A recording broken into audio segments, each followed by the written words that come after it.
Driving at night is a strange kind of solitude. The city feels different when the world slows down, when the crowds thin, and the streets stretch long and empty beneath the hum of streetlights. You see things. Shadows flicker in alleyways. Headlights appear in your mirrors, trailing you for miles before vanishing without a turn. Sometimes, in the quietest hours, you swear you hear voices, muffled, distorted, seeping through the car radio when no station is tuned in. But most of the time, you tell yourself it's just your mind playing tricks. I thought that too. Until the night I picked her up. It was a Tuesday, just shy of midnight. My shift had been slow, mostly drunk college kids and quiet businessmen too tired to talk. I was about to call it a night when another request popped up on my phone. Cynthia. No last name. No profile picture. The pickup location was an empty parking lot behind a closed shopping plaza. A bad sign. Drunks, prank calls, or worse. I hesitated. Then, against my better judgment, I accepted the ride. I pulled into the lot, my headlights cutting through the dark. The only illumination came from a single flickering street lamp, its yellow glow barely reaching the edges of the lot. No one was there. I checked the time. 11:32 p.m. I waited. Looked at the app. The request was still active. Then, without warning, the back door clicked open. I hadn't seen anyone approach. No footsteps. No shifting shadows. Just the sound of the door unlatching. The sudden weight of a body settling into the seat. My fingers clenched the steering wheel as I glanced at the rearview mirror. She sat in the center of the back seat, her head bowed. Long dark hair falling over her face. Her hands rested on her lap, fingers pale and motionless. She wore a blue dress. It looked delicate, out of place, something meant for summer. Not for the cold bite of November. A strange, uncomfortable silence filled the car. Cold night, I said, mostly to break the quiet. She didn't respond. I checked the app. No destination. Just one word under the ride details. Drive. A prickle ran up my spine. Where are we heading? She lifted her chin slightly. Not enough for me to see her face, but enough for her lips to move. Just drive. Her voice was soft, almost a whisper. Something about it made my throat tighten. Still, I put the car in gear. And I drove. At first, the route seemed normal. City streets. Empty intersections. The occasional pedestrian bundled against the cold. But then, the GPS changed. The map flickered.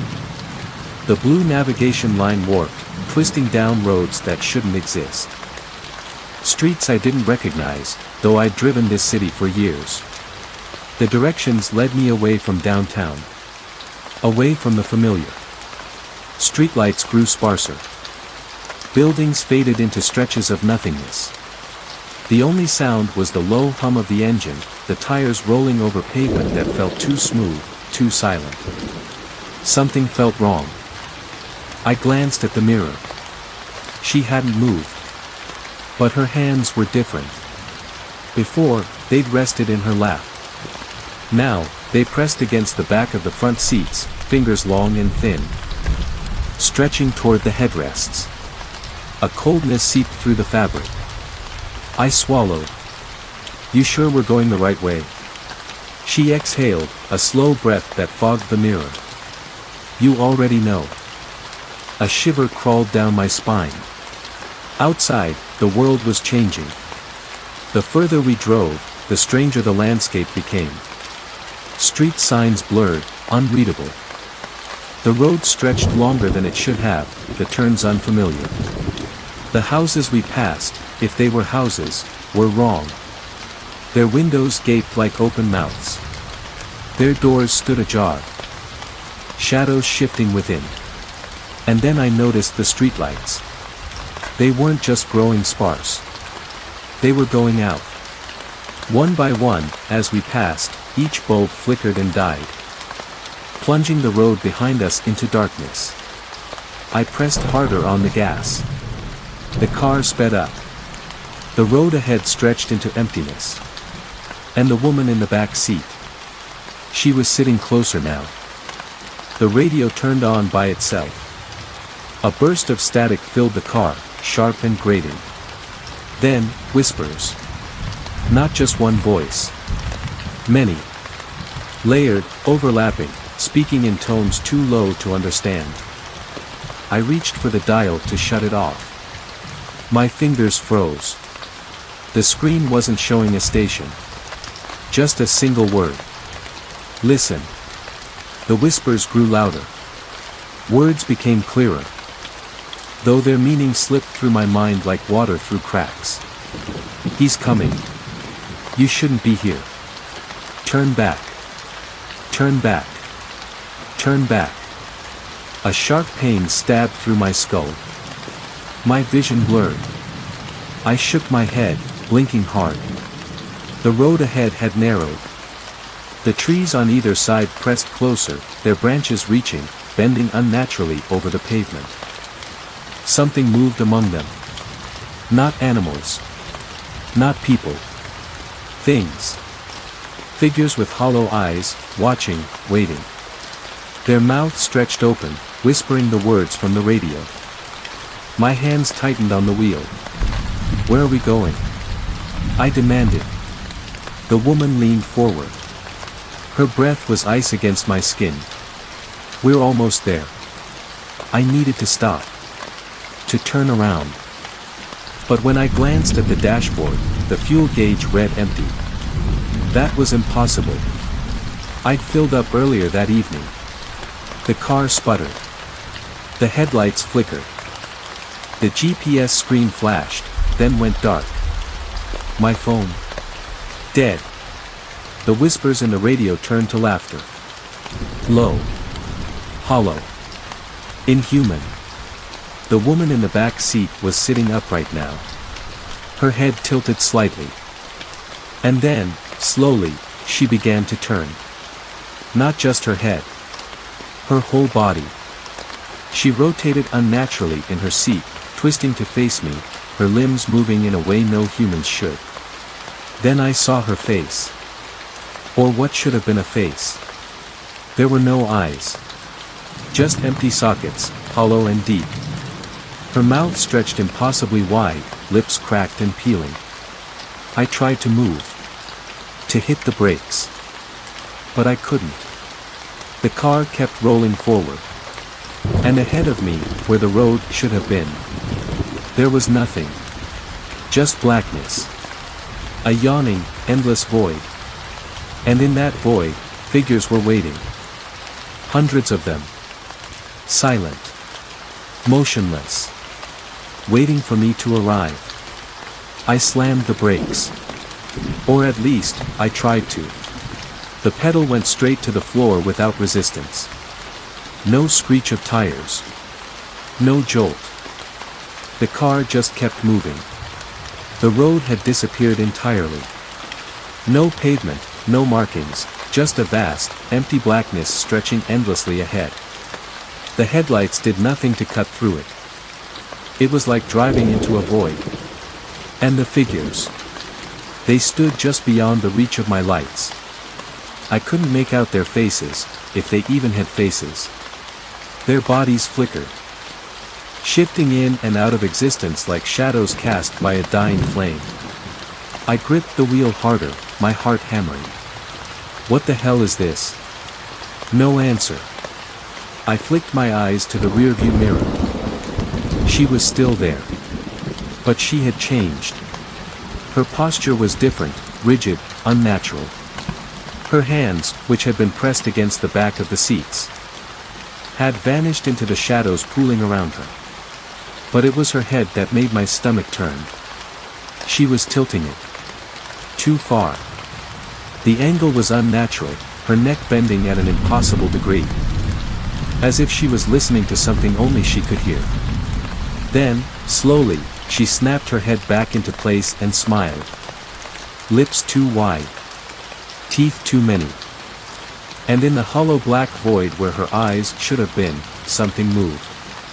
A reflection. Of me.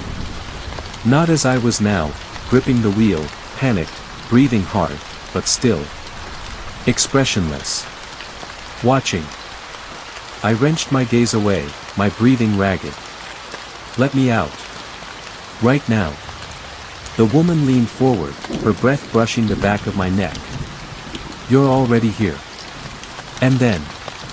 The car stopped. Not with a jolt, not with a screech. Just stopped. Dead silence. The engine was off. The headlights had gone dark. The radio, the dashboard, everything was lifeless. But outside, the figures had moved closer. They now surrounded the car, standing perfectly still. Waiting. And then, one by one, they opened their mouths. No sound came from them. Not at first. Just open mouths. Gaping wider and wider until their jaws seemed to unhinge. Their bodies flickered like static, shifting in and out of the darkness, but their faces stayed. Expressions stretched with silent agony. Then, all at once, they spoke. Not in words. Not in sentences. Just a feeling. A rush of whispers that didn't pass through my ears but through me. A sickness crawled through my veins. My chest tightened, as if something had reached inside and gripped my lungs with ice-cold fingers. I could hear them inside my head. Join us. You shouldn't be here. You are here. You were always here. The car door clicked open. Not by me. Not by anything seen. It just unlocked. The handle lifted on its own. A gust of frigid air poured in, thick with the scent of rot and earth. My body moved. Not voluntarily. Like something was pulling me. I tried to resist, fingers digging into the seat. My nails scraped against the upholstery, but my muscles weren't listening. My legs shifted, bending as if preparing to step out. I was being led. The figures weren't just standing there anymore. They were beckoning. Hands rising. Fingers curling. The woman in the back seat exhaled softly. Go. I clenched my jaw, forcing my body to still. No, I gritted out. She cocked her head. You don't have a choice. I wrenched my gaze away from her and reached for the gear shift. Nothing. The car was still dead. I twisted the key in the ignition. The engine sputtered but refused to turn over. The air around me grew thick, suffocating, pressing in from all sides. A whisper crawled through the radio, the same layered voices from before. You are already gone. My vision blurred. The world outside was fading. The figures melted into the blackness, their whispers turning to echoes, then to nothing. And then, there was only her. The woman. Still seated in the back. Still watching. Her smile widened as the void swallowed everything around us. And then, darkness. I woke up to the sound of a car horn. My hands were still on the wheel. The dashboard glowed softly, the engine humming like normal. The world outside was back, the same empty parking lot, the same flickering street lamp. It was 11:32 p.m. 2 minutes had passed. Only 2. But something was wrong. I could feel it. The air inside the car was heavier, like the lingering pressure of something vast and unseen. My breath came in short gasps, my skin cold and clammy. I swallowed hard and turned slowly to the back seat. Empty. No trace of her. No footprints on the floor. No indent in the seat. As if she'd never been there. I checked my phone. The ride history was gone. No record of Cynthia. No record of any trip that night. I exhaled sharply, gripping the wheel. It wasn't real. I whispered to myself. It wasn't real. But then, something moved in the rearview mirror. My stomach twisted. I wasn't alone. The back seat was empty. But the reflection wasn't. A shape sat in the center seat. Still. Silent. Watching. A soft whisper brushed against my ear.